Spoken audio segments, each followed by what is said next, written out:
Hello friends, నమస్తే, welcome. నేను మీ doctor Naveen SNR MD, physician and pulmonologist. ఈరోజు వరల్డ్ రేబీస్ డే, సెప్టెంబర్ 28. ప్రపంచ రేబీస్ వ్యాధి, కుక్కకాటు వ్యాధి దినోత్సవం. వరల్డ్ హెల్త్ ఆర్గనైజేషన్ WHO ఈ దినాన్ని అబ్జర్వ్ చేస్తుంది. This is the 19th anniversary.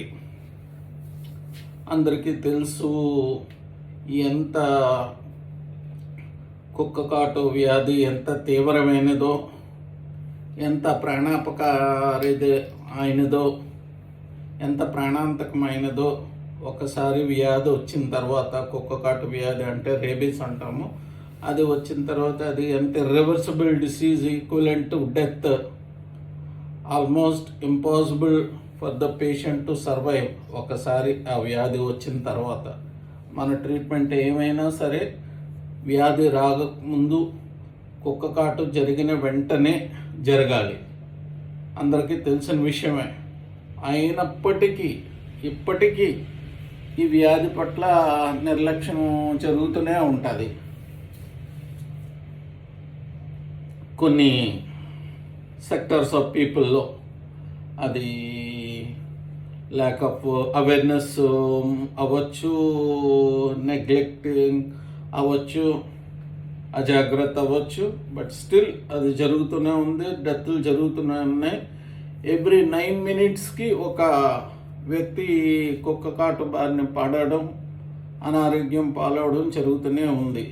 Despite all the measures all over the globe, WHO and అన్ని దేశాలు తీసుకుంటున్నా కూడా జాగ్రత్తలు, ఈ కుక్కకాటు వ్యాధి రాకుండా మాస్ డాగ్ వ్యాక్సినేషన్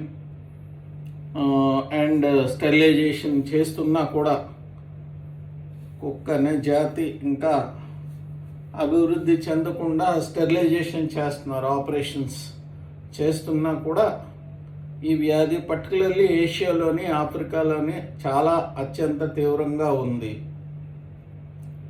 మీకు తెలుసు, ప్రపంచంలో ఒక వ్యాక్సిన్ అన్ని వ్యాధులకి, మనకు పోలియో అవ్వచ్చు, డిప్తీరియా అవ్వచ్చు, ఇంకో వ్యాధి అవ్వచ్చు, టీబీ అవ్వచ్చు, ఏ వ్యాధి అయినా వ్యాధి రాకముందే మనం మీజిల్స్ అవ్వచ్చు, పాక్స్ అవ్వచ్చు, అన్నిటికీ మనం రాకముందే వ్యాక్సిన్ చేస్తాము. కానీ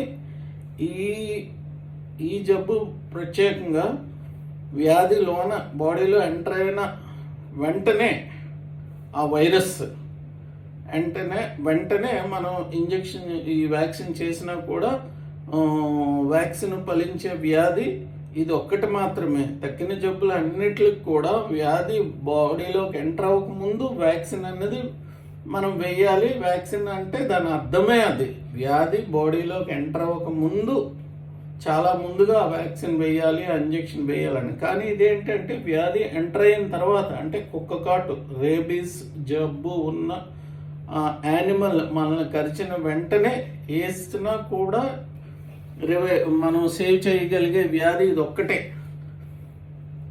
రేబీస్ అనే వైరస్ మూలాన్ని ఈ వ్యాధి మనకి సంక్రమిస్తుంది. Particularly dogs, foxes and bats. ముఖ్యంగా సిటీస్లోని వాటిలో అయితే మనం సాధారణంగా కుక్కలకి, డాగ్స్ మూలానే మనకి వ్యాధి సంక్రమిస్తుంది. ఐదర్ ఆ రేబీస్ సలైవ, ఆ డాగ్లో ఉన్న సలైవ మనల్ని కరిచిన తర్వాత బాడీలోకి ఎంటర్ అయ్యి నర్వస్ సిస్టమ్ ద్వారా సెంట్రల్ నర్వస్ సిస్టమ్కి ఎఫెక్ట్ అవుతుంది. బ్రెయిన్కి, స్పైనల్ కార్డ్కి అండ్ ఎంటైర్ నర్వస్ సిస్టమ్కి అది స్ప్రెడ్ అవుతుంది. తద్వారా ఈ వ్యాధి మనకు సంక్రమిస్తుంది. ఆర్ మన మ్యూకస్ మెంబ్రెయిన్కి ఆ సలైవా టచ్ అయినా, బాడీలో ఎక్కడైనా ఓపెన్ వూండ్స్ ఉన్నా దాని మీద ఆ వ్యాధి, ఆ కుక్క రేబీస్ అంటు వ్యాధి ఉన్న కుక్క ఆర్ ఫాక్స్ ఆర్ బ్యాట్ మనల్ని కరిచినా, మనల్ని తాకినా, స్క్రాచ్ చేసినా ఓపెన్ వూండ్ మీద అలాగ సంక్రమిస్తుంది. దీని ఇంక్యుబేషన్ పీరియడ్, ఆ వైరస్ మనకి బాడీలోకి ఎంటర్ అయిన తర్వాత ఆ వ్యాధి వచ్చే పీరియడ్ వేరియబుల్, ఫ్యూ డేస్ నుంచి ఫ్యూ మంత్స్ వరకు కూడా రావచ్చు ఈ వ్యాధి. అందుకని ఏమాత్రం స్లైటెస్ట్ ఆఫ్ ద డౌట్స్ ఉన్నా కూడా ఇంతకుముందు 10 days అబ్జర్వేషన్ పీరియడ్, కుక్కని ఫాలో అవ్వమని, కుక్కను చూస్తుండమని, కుక్కలో ఈ వ్యాధి లక్షణాలు ఏమాత్రమైనా కనిపించిన వెంటనే ఈ మెడిసిన్ స్టార్ట్ చేయమని చెప్పేసి ఇంతకుముందు మనం అడ్వైజ్ చేసేవాళ్ళం, అడ్వైజరీ ఇచ్చేవాళ్ళమి. ఇప్పుడు universally unless you are very sure that the dog is vaccinated, మనల్ని కరిచిన డాగు అది పెట్ డాగ్ అయి ఉండి వాళ్ళ ఓనర్ దగ్గర నుండి మనకి క్లియర్గా vaccinated dog is fully vaccinated అని తెలిస్తేనే తప్ప మనం ఛాన్స్ తీసుకోవడానికి లేదు. అండ్ ఆ బైట్స్ ఎంత సివియర్గా ఉంటే డిసీజ్ అంత సివియర్గా మనకు వచ్చే అవకాశం ఉంటుంది. అంతేకాకుండా బాడీ బైట్స్ ఎంత దూరంగా, బాడీలో ఎంత దూరంగా, చెయ్యికి అంత దూరంగా, కాలుకి అంత దూరంగా ఉంటే అంత లెస్ సివియర్ అయ్యే అవకాశం ఉంది. సెంట్రల్ నర్వస్ సిస్టమ్కి ఆ బైట్స్ అంటే ఆ కాటు ఎంత దగ్గరలో ఉంటే అంత వ్యాధి తీవ్రంగా, అంత తొందరగా వచ్చే అవకాశం ఉంటుందన్నమాట. సో అందుకనే 0 days మనం ఇమీడియట్గా కుక్క కరిచిన వెంటనే ఆర్ ఫాక్స్ ఆర్ బ్యాట్ కరిచిన వెంటనే మనం ఇమీడియట్గా వ్యాక్సినేషన్ 0 day నాడే మనం స్టార్ట్ చేయాలన్నమాట. ప్రైమరీ కేర్ అట్ 3 levels ఇమీడియట్గా సోప్ వాటర్తో తరోగా, వెరీ తరోగా, అంటే లైక్ ఫ్యూ మినిట్స్, అట్లీస్ట్ ఒక 10 to 15 minutes దాన్ని తరోగా ప్రాపర్గా గ్లవ్ వేసుకొని ఎవరో ఒకరు కేర్ గివర్ పక్కన ఉన్నవాళ్ళు అంత తరోగా వాష్ చేయాలి. అది అత్యంత ఇంపార్టెంట్ అనమాట. ఎంత సివియర్ వూండ్స్ అయినా కూడా అవి స్కిన్, మజిల్, టెండాన్స్ అంత డీప్ వూండ్ అయినా కూడా మనం దాన్ని క్లోజ్ చేయకూడదు అనమాట. స్టిచెస్ వేసి క్లోజ్ చేసి, డ్రెస్సింగ్ పెట్టేసి, ప్యాడ్స్ పెట్టేసి, బ్యాండేజ్ వేసేసి ఉంచకూడదు అనమాట. వీలున్నంత ఓపెన్గా ఉంచడానికి ట్రై చేయాలి. Or at least the maximum simple డ్రెస్సింగ్తో, అంతే తప్ప సూచర్స్ వేయకూడదు అని అంతే. అండ్ అందుకనే వరల్డ్ హెల్త్ ఆర్గనైజేషన్ ఈసారి 3 levelsలోని ఎడ్యుకేషన్ కోసం అని చెప్పేసి అవేర్నెస్ ప్రోగ్రామ్స్, కొన్ని డాక్యుమెంటరీస్, ఫిల్మ్స్ అది రిలీజ్ చేసిందన్నమాట. First at the level of immediate, అక్కడ బై స్టాండర్డ్స్ ఎవరైతే ఉన్నారో వాళ్ళు వెంటనే దాన్ని ప్రాపర్గా క్లీన్ చేసేసి చేసేటట్టు. Next at the level of parent and teacher వాళ్ళు ఇంకొద్దిగా శ్రద్ధలు తీసుకుని, ఇంకొద్దిగా జాగ్రత్తలు తీసుకొని చేసేటట్టు. Third at the level of health care giver, అక్కడ చేయవలసిన కార్యక్రమం. ఈ 3 levelsలోని అవేర్నెస్ కోసం చెప్పేసి WHO ప్రత్యేకమైన డాక్యుమెంటరీ ఫిల్మ్స్ లాంటివి రిలీజ్ చేసిందనమాట. ఈసారి ఏమని థీమ్ ఇచ్చిందంటే, ఈసారి slogan act now, you, me and community అని చెప్పేసి. యాక్ట్ నౌ, ఇప్పుడే యాక్ట్ చేయాలి, యాక్షన్ తీసుకోవాలి, మీరు, నేను అంతే కాకుండా మన కమ్యూనిటీ కూడా అని చెప్పేసి. సో ముఖ్యంగా ఏంటంటే ఇమీడియట్ థరోలీ సోప్ వాష్తో క్లీన్ చేయటము, day 1 వ్యాక్సిన్ వేసుకోవటము, 0 day, దాన్ని 0 day అంటారు అనమాట. వితిన్ 2 weeks 4 doses అనమాట. 0 day అంటే మనకి కుక్క కరిచిన రోజు, తర్వాత 3rd day అనమాట. అక్కడ నుంచి 0, 1, 2, 3 3 రోజు అనమాట. అండ్ 7th day అనమాట. అండ్ 14th day అనమాట. 0, 7, 0, 3, 7, 14 వితిన్ 2 weeks అంటే 14 రోజుల లోపల, 2 వారాల లోపల 4 ఇంజక్షన్లు వేసుకోవాలి. కొన్ని షెడ్యూల్స్ ప్రకారం at the end of 1 month ఒక డోస్ ఉంది. కొన్ని షెడ్యూల్స్, కొన్ని టైప్ ఆఫ్ వ్యాక్సినేషన్ ఇంజెక్షన్స్కి at the end of 1 month ఒక డోస్ ఉంది. కొన్ని షెడ్యూల్స్లో at the end of 3 months కూడా ఉన్నది. దీస్ ఆర్ ఆల్ బూస్టర్స్ అని మనం అనుకోవచ్చు. సో ఇమీడియట్గా ఈ వ్యాధి తాలూకా లక్షణాలు అంటే fever, body pains, agitation, confusion, తర్వాత మజిల్ పెయిన్స్, ముఖ్యంగా అంటే అది వ్యాధి తీవ్రం అయిపోయిన తర్వాత వచ్చే అతి ముఖ్యమైన 2 సిమ్టమ్స్ ఏంటంటే వాటర్ చూస్తే భయపడ్డాం. వాటర్ ఇచ్చి టెస్ట్ చేస్తే it is almost diagnostic test అనమాట. ఆల్మోస్ట్ మనకి దీనికి టెస్ట్ చేయడానికంటూ టెస్ట్ ఏమీ లేవు. బ్రెయిన్ తీసి బయాప్సీ చేసే టెస్ట్లు ఏవో ఉన్నాయి తప్ప రొటీన్గా ఉండే బ్లడ్ టెస్ట్ లాగా ఆ వైరస్ని ఐసోలేట్ చేసేది, నర్వస్ సిస్టమ్ నుంచి ఆ వైరస్ని ఐసోలేట్ చేసే టెస్ట్ ఉన్నాయి విచ్ ఆర్ నాట్ ఫీజిబుల్. మనిషి జీవించుండగా చేయటం అంత సింపుల్గా ఉండే టెస్ట్లు అయితే అవి కావు. సో అంతా క్లినికల్గా మన ఎగ్జామినేషన్ బట్టి జరిగిందని పేరెంట్స్ పేషెంట్ చెప్పిన విషయం బట్టి డాగ్ బైట్ అయిందని తెలిసి విని అండ్ ద సిమ్టమ్స్ బట్టి fever, headache, body pains, confusion, coma, paralysis, అతి ముఖ్యంగా ఏంటంటే వాటర్కి ఎయిర్కి చూసి భయపడతారనమాట.